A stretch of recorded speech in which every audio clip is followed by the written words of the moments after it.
right, guys, welcome to Unorganized with Seany Shore. This is episode number 1 with Chris Bader, one of my best friends, and my ex-roommate. Chris, long time no see. Hey, Sean, thanks for having me on, man. It's my Yeah. first time doing something like this. It's really cool. It's a nice Hey, setup listen, you got here. it's my first time doing a podcast, so they couldn't have had anyone else, wouldn't have wanted anyone else on my first Let's episode. have fun with it, buddy. Let's do it.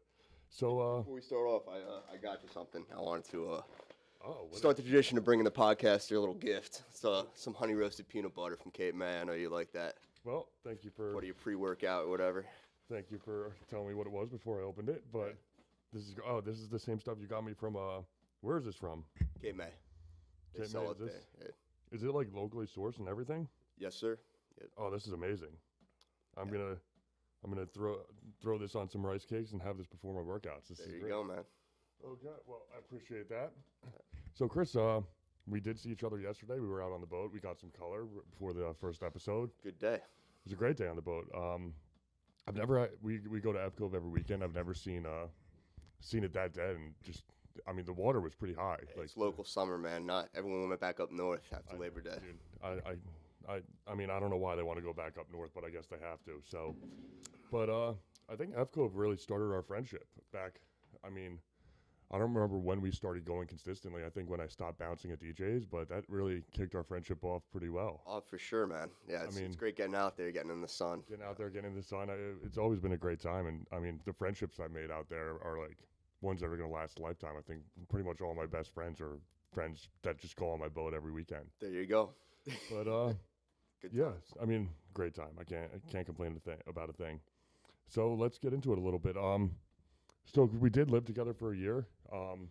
When you first, after we became close friends over COVID summer, and then you moved down to Neptune from Hoboken. Oh, yeah. It's a big change of pace, definitely. Yeah, I think we moved in February, so that's pretty much like peak Hoboken season, I think, because I've never lived there. And then that's kind of like the dead season down here. What was that?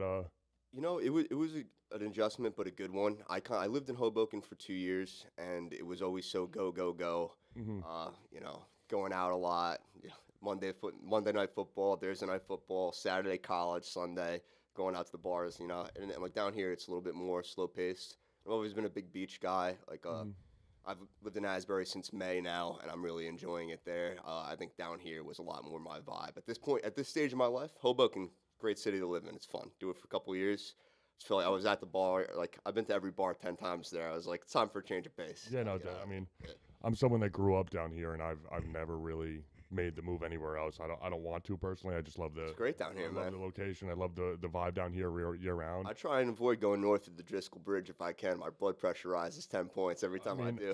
Now that I have a commute over the Driscoll Bridge, I completely understand that. Like, the traffic up there is ridiculous, and I don't know, just not my type of energy up there. It's a nice way of life down here. So yeah, it was definitely more slower paced. We moved in together. We had a good couple months where I started going out a lot more. You got me out of my little bubble that I was in. Definitely. And then it's fun. when you came down here, you got really into the gym as well, right?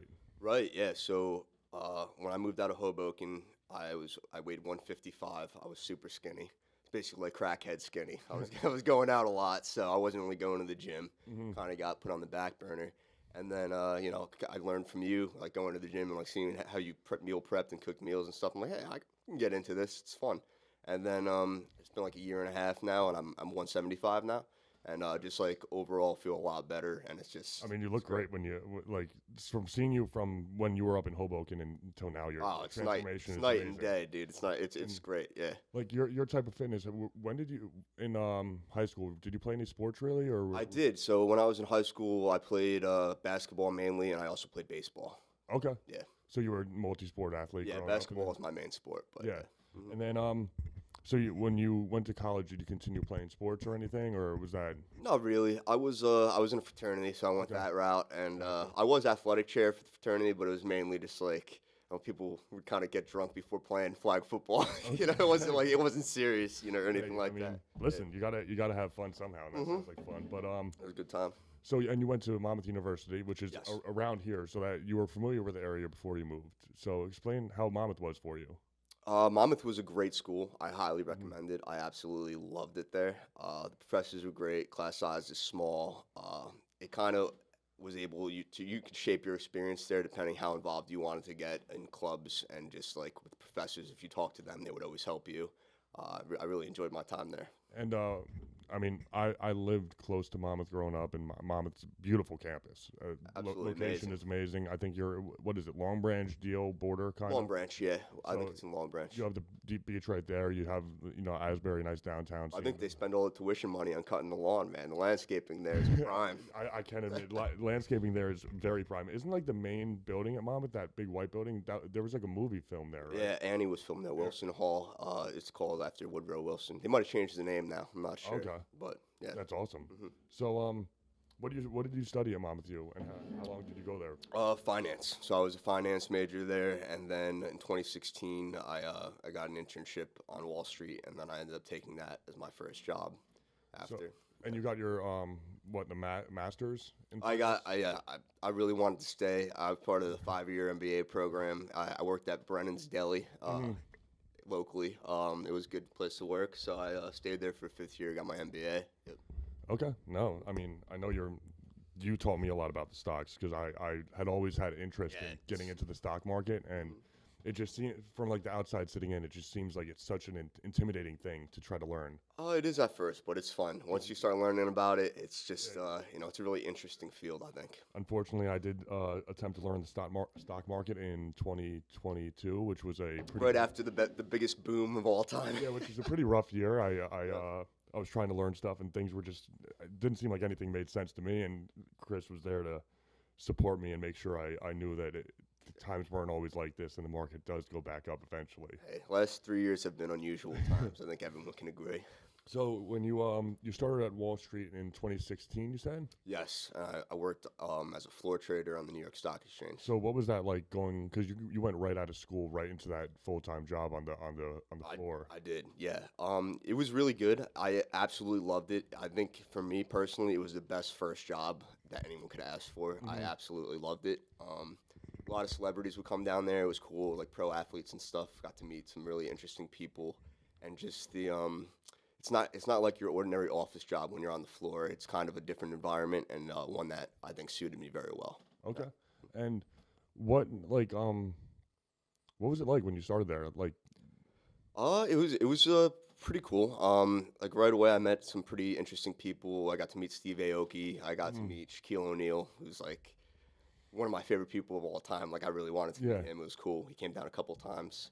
I even got to ring the bell once for my company's anniversary, and I got to sign my name on the stairwell, which is kind of a tradition. Ronald Reagan's name is signed there. A lot of big-time politicians. is that something that like is common to happen to people, or do you have to like get? No, it's not very common. So if you ring the bell, you get to walk up the back stairwell where all the signatures are, and it's just very interesting. It's like walking through history because people have been signing that wall on that staircase before they go up to ring the bell for like. So is that kind of decades.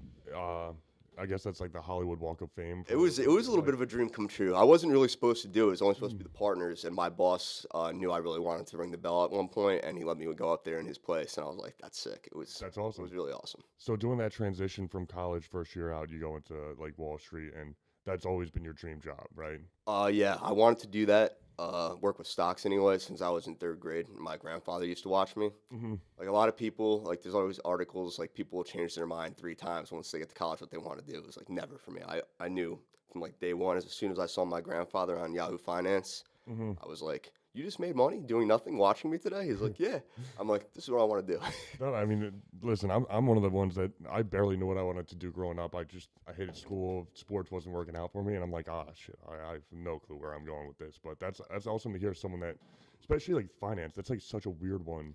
It's interesting because everything kind of interrelates. Like when I'm at work, I have the Bloomberg news ticker, and every single thing that's happening, it's like having an eye on the globe. Every news piece that gets out hits there, and then you see how everyone reacts, and it's really cool because you see things from like science, you see things from sports, because everything involves money. So everything is kind of involved with finance. Yeah, it's cool. It's cool seeing No. how everything affects everything else. Since I started learning and paying attention more, I see how everything correlates. I'm starting to see how everything correlates. Yeah, and it's business is a interesting. funny thing. Yeah. It's very interesting. I mean, Yeah. I'm following now. I follow like oil prices. I follow natural gas, which is my biggest humbler.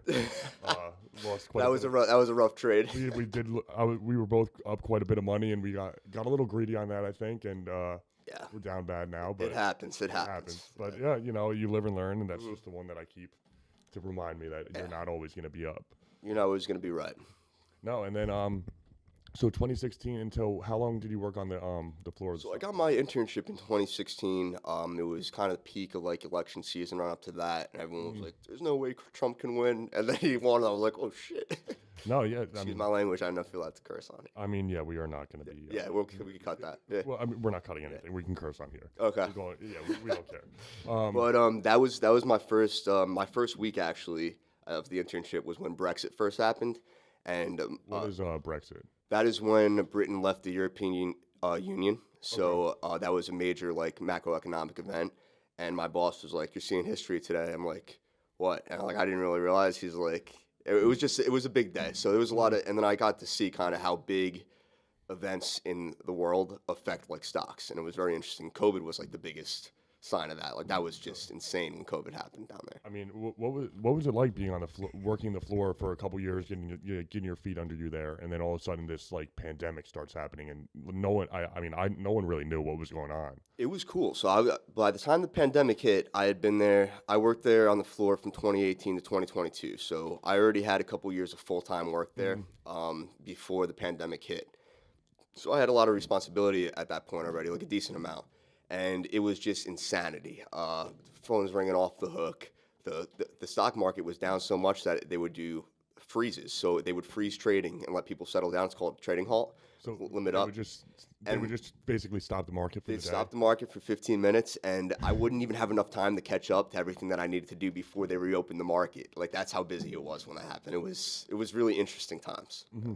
That sounds absolutely crazy. And then were you still going into the city at that time? I was, yeah. So I went into the city until I guess like March when kind of everyone would work from home, and then we went back earlier than many other people, right after Memorial Day weekend, rather, of May of 2020. So I was in the city for the summer of 2020. It was interesting times. I mean, I do remember summer 2020. That was probably the best summer of my life. I think you had a great time too. Oh, it was a great time.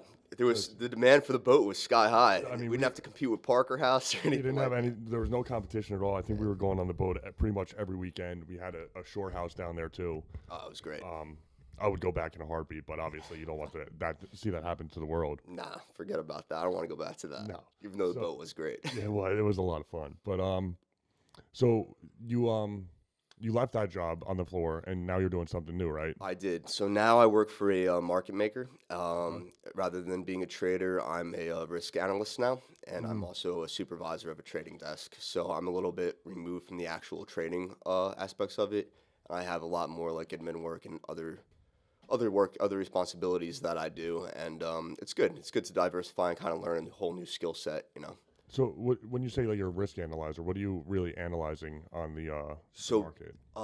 We don't do much manual trading where I work now. It's more algorithm. I can't say the word. Algos. It's all algorithms. So So there's a developer, and then he'll kind of code the trading strategy, and he'll set in all these different limits, and it's just a set of rules basically for what they want to do with the strategy. And then I basically just watch the trading and make sure none of the limits are getting breached, and kind of make sure everything operates within the realms of what the algorithm is supposed to instruct. So I mean, it sounds tough.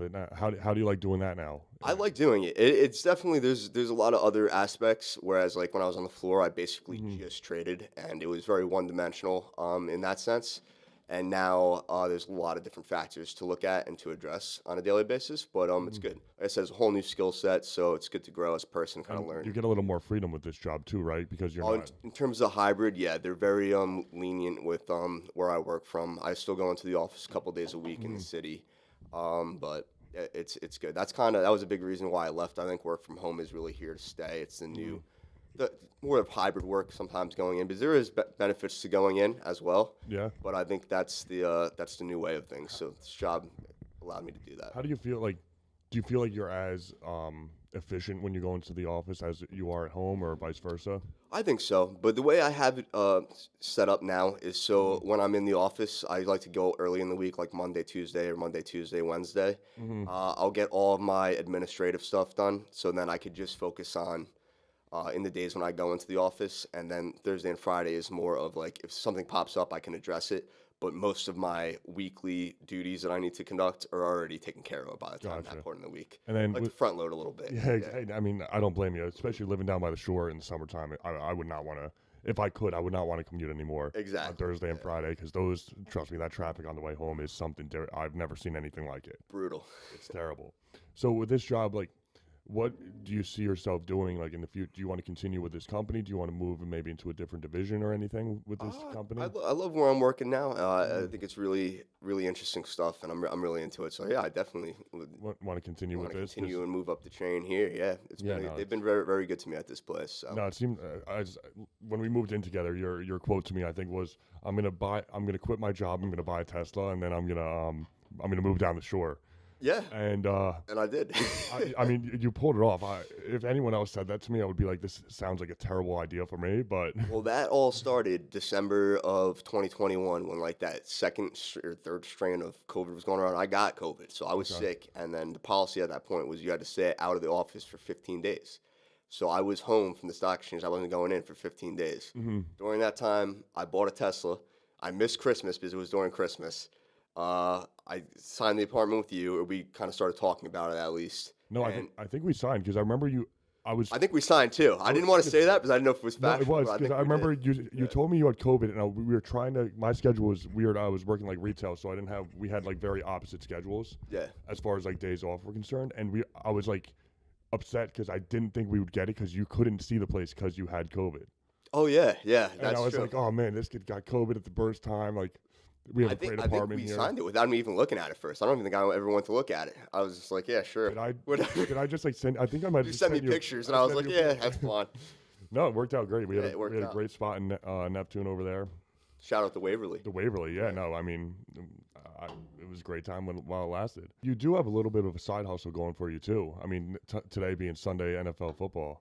Yeah, yeah. So I could talk about the Swarm for a little bit. Yeah. So what's the Swarm? So Explain. It's like a sports betting website, right? it's not. It's more of a prediction site than it doesn't take actual bets or anything like that. But I would best describe it as like almost like a sports gambling community. So basically, what it is, there's a blog page on there and everything that's new this year. I included that where we have a couple bloggers that have a few thousand Twitter followers. Decently, they've been doing it for some years. And what are they blogging about? Just like They'll do like a pick of the week right up. Yeah. My friend Matt Cole actually is our lead writer right now, and he's great. He's been blogging for NFL sports for I don't know, 6 or 7 years now. His dad owns a local watering hole in Rahway, New Jersey. Butch Coles, shout out. Yeah, he's a really good guy, and he's been nice enough to write for the site this year. So nice. So that's bringing a new dimension to the website. But yeah. what's like the main purpose of the website? Okay, yeah. Sorry, I'll get back to that. So it uses swarm intelligence to kind of predict the games. Basically, you log in. I have polls up there. Pick 6 games randomly, and you have to pick the games by the spread. You put a confidence level of 1 through 5, how confident you are, and then it analyzes the input from everyone's polls, and then it spits out predictions based. It runs through the algorithm that I built and spits out predictions. And so far, it's been pretty good. I've been doing this since 2019 with a small group, maybe like 30, 40 people, and the best bet rate has been 60%. It's hit. So 60% of the bets on this website. 60%, yeah, 60% of the time the bet hits when it predicts it. I mean, I think that's pretty good betting. That's rate. pretty good Like, track record. If you're winning what's that? 60%. Yeah, I think 60% to of the beat time, to beat whatever the vig is, minus 110, you have to hit 52.5% of the time. So winning 60% of the time is considered very good. You'll be a successful gambler if you. I mean, if you're winning more than you're losing, I think you're a successful Yeah. gambler. And it's good. It's good. I have a good diehard base that really loves it, and they'll bet the predictions every week. And then I'm trying to grow it and trying to expand it. This is actually the first year that I charged for it. So this year I did $20 for the season. So basically, it's almost less than $1 a week because there's 18 weeks. It gives you predictions for 18 of the weeks. So it's really but it's good. Trying to grow it now. No, that's awesome. And then how do you come up with this concept? Because this seems like a really intricate thing that you kind of just started. Yeah, so you know I love Musk. I got the Mhm. Tesla. I'm a huge Elon Musk fan. And basically it's a lot simpler version. But when he was building the autopilot and the self-drive features, I read an article about how they were using swarm intelligence Mhm. for the decision-making part. I'm like, this seems like you could do this with sports betting, and it would probably work. So then I tested it out. I built the algorithm in Excel. It was just an Excel macro the first year in 2019. Mhm. I asked like a group of 20 friends, fantasy football league, a couple friends and family to fill out the polls every week, and we tested it, and it's worked so far. So I just I kept mean, running with it after that's that. so. You say swarm intelligence. What exactly? What is that? Because. So it's just the type of algorithm that's ran where it Mhm. takes in inputs from a variety of factors. So there's a couple things that go into it, right? Mhm. So in the case of the sports website, in the case of Bet the Swarm, bettheswarm.io is the website in case anyone is interested in checking it out. Mhm. So there'll be a choice that's a 50-50 shot, so it has to be by the spread. You pick one side, and then there's your historical factor. So if you've been very good in the past, you hold more weight in the algorithm. It's almost like a swarm of bees. It Mhm. tugs in a certain direction, Gotcha. in making the decision, and then also your individual confidence level for that outcome to hit. So there's a couple of weighted factors that are involved in it, but basically it's just a community decision. It's community-driven Mhm. decisions. So like if who the Giants are playing the Cardinals today, and I don't know the. Yeah, actually, the best bet this week was Giants -4 against the So Cardinals. if I were to pick the Giants -4, I would pick Giants -4, and then I would give a confidence level based on like 1 to 5 on how confident I am in the Giants, Correct. and it would plug it into the algorithm with the whole community. And if you were very good at picking in the past, your So your pick, your input would have mhm. more weight than someone who's been terrible at picking in the So yeah, we past. are on week 2. So if I would have had a good week 1, my obviously this swarm intelligence would think my knowledge is more powerful than some Exactly. other one. Yeah. Hey, that's awesome. So I saw the idea with Musk originally, and he used that. His was way more complex. I really simpled it down, and then after that, I needed to automate it because when I first started, I was just plugging the inputs into an Mhm. Excel sheet. It would take me like 3 hours every Sunday morning. Because I had last year, I had 170 people doing it, so it Mhm. definitely grew a little bit. And now it's all automated. I got a couple developers off of Upwork to Okay. completely automate the back end of the site, and they did a really good job. And the front end I did myself. I think it looks pretty good. So Yeah, no, I've been on. I use the website actually, and well, we go over it now. I do have a discount code for the Unorganized with Seany that's Shore right. Bet the podcast. Swarm is going to be the official sponsor of This is Unorganized. I mean, I wouldn't want a better sponsor. So you can use my code is going to be Seany, capital S, and then lowercase EANY, right? That's it. And you can go on there, and instead of paying $20 for the year, it will be what, 15? $5 off. For the Okay, year. so you get $5 off for the year, and you're giving out weekly prizes for the first time this year, Yeah, right? this year, since there's now we're charging for, I'm rewarding the member who kind of Mhm. picks the best each week is getting a Visa gift card emailed to them, a digital one, Okay. and then the season long prize, which I've always done, will be $300, depending how many, minimum $300. If I get a lot of people, then it might You're going to bump give up. back to the community more. Yeah, I'll give back You're more. not just going to keep. Yeah, no, that's awesome. Exactly. Yeah. And then, do you have like a what are you trying to do with this website? Like, do you want to keep this for yourself, or do you want to eventually like, Okay. Yeah. license it out, or what are you thinking? I'd love to get something going with a major sports blog or something Mhm. like that, and I definitely have tried to reach out to people. But for right now, it's good. It's good the way it is. I like doing it. It's kind of my baby. I do it every football season. I get excited for this. It's been a Mhm. hobby of mine for a while.